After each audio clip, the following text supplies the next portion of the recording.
Hi friends, welcome to my channel. ఈ రోజు నా ఫుల్ డే డైట్ ప్లాన్ చూద్దాం అనుకుంటున్నాను. సో ప్రాసెస్ లోకి వెళ్లే ముందు ఎవరైతే నా ఛానల్ ఫస్ట్ టైం చూస్తున్నారో సబ్స్క్రైబ్ చేయడం అయితే మర్చిపోదు. అండ్ నా వీడియోస్ చూసి ఎవరికైనా రిజల్ట్ ఉంటే మాత్రం కమెంట్ సెక్షన్ లో కమెంట్ చేయడం అయితే అస్సలు మర్చిపోకండి. So please like, share and subscribe my channel. Morning లేవగానే ఏదో ఒక హెర్బల్ టీ అయితే తాగుతాను. అది స్పెసిఫిక్గా అయితే చూపించట్లేదు, బికాజ్ నా వీడియోస్ రెగ్యులర్గా చూసే వాళ్ళకైతే తెలుస్తుంది. అండ్ దాంతోపాటు అది అయిపోయిన తర్వాత బ్రేక్ఫాస్ట్ వచ్చేసి నేను ఈరోజు లైట్గా ఏమంటారు ఓట్స్ ఉంటాయి కదా, ఈ ఓట్స్ అండ్ కొంచెం వాటర్ మిలన్ ఒక 2-3 స్లైసెస్ అనుకోండి. ఇలా ఓట్స్ అండ్ వాటర్ మిలన్తో మార్నింగ్ బ్రేక్ఫాస్ట్ అయితే కంప్లీట్ చేసేసాను. అండ్ మధ్యలో నేను ఎక్కువగా ఏం తినను, 11 o'clockకి అలాగా డైరెక్ట్ లంచ్కి వెళ్ళిపోయాను.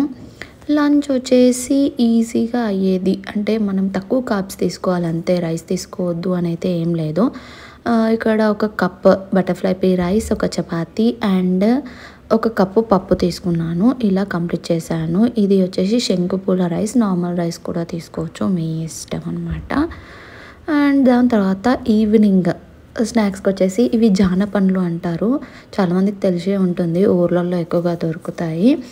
సో ఇవైతే చాలా ఇష్టం నాకు, ఇవి దొరికాయి. సో నేను ఈ ఫ్రూట్స్ తిన్నాను, మీకు ఏ ఫ్రూట్స్ దొరికితే అవి తినేసేయండి. ఇలా ఈవినింగ్ స్నాక్స్ అయితే తినేసాను.